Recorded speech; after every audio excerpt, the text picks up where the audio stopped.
अपना कलाम पेश करेंगी। उनमें जो हैं वो रेहाना रूही साहिबा, अतिया दाऊद साहिबा, रुखसाना सबा साहिबा, नासरा जुबैरी साहिबा, नुज़रत अब्बासी साहिबा, हुमैरा राहत साहिबा, शाइस्ता मुफ्ती साहिबा, इंजिला हमेश साहिबा और आपकी मेज़बान अंबरी हसीब अंबर।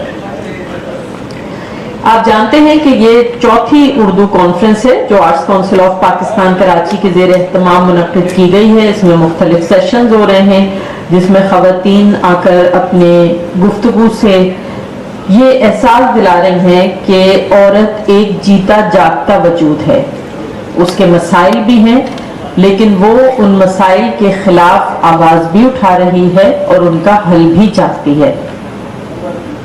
अदब के शोबे में ख़वातीन ने ये काम बड़ी जिम्मेदारी से अंजाम दिया है। निसाई शायरी और फिर निसाई शायरी से तानीसी शायरी तक का सफ़र ख़वातीन ने बड़ी खूबी से तय किया है। तानीसी शायरी में हयातियाती जबर से इनकार और समाज की तरफ से जो एक मरवजा तारीफ या स्टेरियोटाइप कैरेक्टर ख़वातीन को दिया जाता है उसको कबूल करने से इनकार करते हुए अपने वजूद के हकीकी माने बयान करना तानीसियत कहलाता है।